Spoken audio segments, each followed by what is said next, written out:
Et puis regardez ce geste, le retourné acrobatique, c'est ce qu'il a fait connaître. Le roi de la bicyclette est avec nous. Amara Simba, bonjour. Bonjour. Et oui, 30 ans après, on en parle encore. Qui l'eût cru, non, à l'époque? C'est un peu ça. Oui, ça date. Le PSG en a même fait sa campagne de pub. Vous n'avez toujours pas reçu un seul centime? Non. Toujours pas? Non, mais bon, maintenant, il y a prescription. Hein. Je pense, ouais. Non, et c'était une autre époque, on va dire. Aujourd'hui, les choses sont peut-être un petit peu différentes. Les joueurs sont beaucoup plus libres aujourd'hui. Ouais. Mais il vient d'où ce geste au juste? Est-ce que vous l'avez travaillé? Non, c'est une souplesse naturelle que nous... Ah oui, c'est dur pour les autres. Alors, si vous dites que c'est une souplesse naturelle... Non, c'est vrai, pour tenter la bicyclette, il faut connaître son corps quand même et être souple quelque part. Et vous l'avez travaillé en France, ce geste ou Je l'ai commencé ici, oui. Ouais. Mais bon, naturellement, j'avais tendance à faire des gestes un peu bizarres. Bon, j'osais, quoi, en fait, de tenter des gestes devant le but. Et ce geste-là est arrivé à un soir d'hiver. Mais ça, c'était pas prévu du tout. C'était la première, en fait, au Parc des Princes. Et donc, je l'ai tenté, ça marchait. Et en Afrique, vous l'avez pas travaillé, par exemple, déjà dans Non, j'ai pas eu le temps de beaucoup jouer en Afrique. J'ai juste joué un peu au Sénégal, à la Jeanne d'Arc. Parce que j'étais jeune encore, parce que j'ai commencé quand même tard dans le football. Je suis arrivé à 20 ans en France, quoi. Donc, voilà. Et oui, parce que je le rappelle, vous êtes d'origine guinéo-sénégalaise. Je suis je suis d'origine Guinée. Ouais. Et vous avez été international français, 3 sélections, 2 buts avec les Bleus. Vous entrez au PSG en 1986. Oui. Le PSG qui fête d'ailleurs ses 50 ans cette année. Oui. Les festivités ont commencé. Vous avez participé à quelques matchs. Vous avez d'ailleurs porté à nouveau le maillot blanc avec les 2 bandes blanc et rouge inspirées de l'époque. Qu'est-ce que ça vous a fait? Non, c'était le maillot nous, on a débuté avec ce maillot-là. Ils nous ont invités la dernière fois pour justement les souvenirs. Il y avait Batnet qui avait mis le premier but avec. Et moi, j'étais là pour le plus beau but avec ce maillot. Donc, ils ont ressorti. Apparemment, ça marche bien parce que nous, on a fait le tour de terrain. Et Neymar, il a marqué une bicyclette ce jour-là aussi. Ah oui, bon. C'est un bon retour des choses. La boucle est bouclée. Ouais. Ça ne vous manque pas, du coup, d'avoir porté ce maillot et le terrain ne vous manque pas aujourd'hui? Le terrain, il manque toujours parce que quand on regarde jouer aujourd'hui, donc on a fait les bons moments aussi. Hein, donc après chaque étape, on a raccroché. J'ai joué tard. J'ai commencé tard. Mais j'ai quand même fini tard aussi au foot. Et donc, ça m'a pas empêché de jouer au plus haut niveau, même en commençant à 25 ans, mon premier contrat pro. Ah oui, quand même. Donc, j'ai eu le temps quand même de savourer pas mal de matchs et d'expériences. Et d'ailleurs, quel est le match qui vous a procuré le maximum d'émotions? Il y a eu mon premier match titulaire au Parc, c'était face à l'OM. J'ai marqué mon premier but. Et il y a eu aussi un match en équipe de France. C'était tous les premiers matchs parce que j'avais une grosse pression. J'ai remplacé Cantona ce jour-là. Donc j'ai marqué aussi. Et après, ce qui me procure encore mieux, c'est quand j'ai mis le plus beau but au Parc des Princes. Est-ce que vous pouvez commenter cette photo? Ça, c'était d'ailleurs votre premier club. Si vous pouvez nous en dire un mot, par exemple. Ah, c'est moi, là. Bon, oui, avec on vous a ma coupe reconnu. Jermaine Jackson. C'était mon premier match, mon premier club à Oudan. C'est un club, première division district. Et je pense qu'ils n'avaient jamais vu un black. Ouais, on était 2 là-dessus. Et du coup, je suis monté avec ce club-là 2 saisons. Et après, je suis venu à Versailles. Je suis monté aussi 2 ans. Et comme ça que je me suis retrouvé au PSG.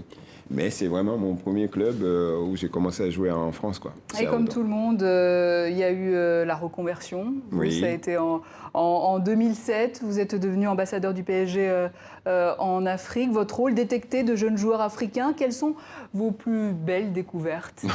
Non, non, on a eu ce titre-là parce qu'on supervisait, parce que j'ai voyagé aussi avec les jeunes talents ils avaient fait une compète en Malaisie aussi, donc on était là pour vraiment les accompagner et sortir, voir les meilleurs joueurs, quoi, en fait. Donc ça, c'est des expériences comme j'ai évolué au PSG, donc c'est des expériences qu'on garde, Depuis quoi. le 2007, le recrutement des joueurs africains a beaucoup évolué. Oui.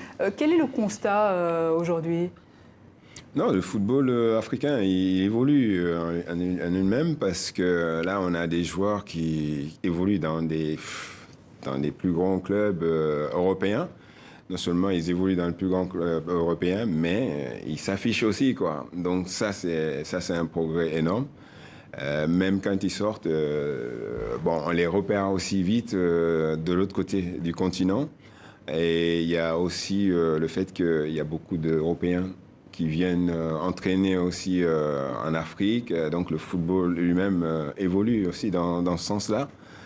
Et c'est qui donne ces résultats aujourd'hui parce que, comme je disais, si on regarde Liverpool ou même Real Madrid et tous ces clubs-là, tu as un Africain qui vraiment donne du fil à retordre, quoi, en fait, au niveau. Est-ce que dans le recrutement, il y a des pays cibles? Non, mais ça varie. Il peut y avoir une période au Sénégal, il peut y avoir une période Cameroun, il peut y avoir une période Nigeria. Au Maroc, là, on a vu la CAN, l'Algérie. Donc, on voit les joueurs qui sont vraiment en forme. Donc, ça ne trompe pas, quoi. Donc, quand on regarde la CAN, on voit quand même des talents. Donc, il y a vraiment une évolution de ce côté-là qui fait que les joueurs africains s'affiche aujourd'hui. Et donc en France, on recrute des francophones africains plutôt, en Angleterre des anglophones africains. Est-ce que le recrutement finalement n'est pas lié à l'histoire du continent, aux colonisations même? Non, ça pouvait être avant, mais maintenant c'est vraiment c'est ouvert, quoi. C'est ouvert parce que en Allemagne il y a des Africains, donc maintenant on est plus sur la performance. La performance a pris le dessus. Donc pourquoi? Parce qu'on arrive à détecter. On peut nous signaler un gamin qui a 16 ans, aller en Guinée, voilà, parce que ça va être un top tout de suite. Bon, il est ciblé, quoi, en fait. Donc, c'est ce qui fait l'avantage d'aujourd'hui. Et quelle est votre définition du football africain aujourd'hui? Définition, c'est un grand mot. Ça veut dire le football africain peut évoluer et va évoluer parce que quand on regarde les performances, même si c'est un mondial, on a vu le Sénégal, par exemple, un mondial où ils sont fait sortir que différence de carton, on peut dire que là, il y a eu beaucoup de progrès dans le football.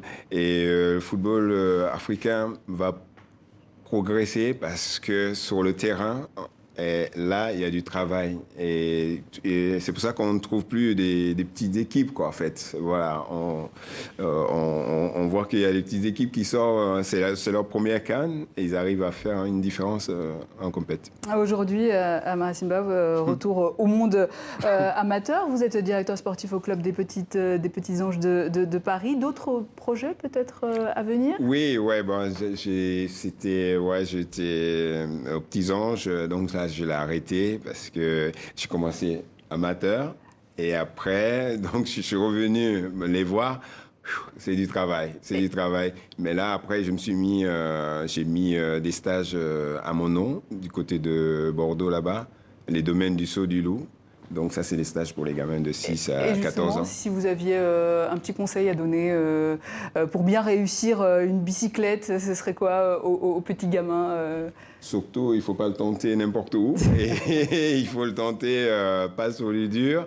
Et il faut faire très attention parce qu'après, la chute n'est pas pareille. Difficile. Amara Simba, merci d'être passé par nos locaux de TV5 Monde.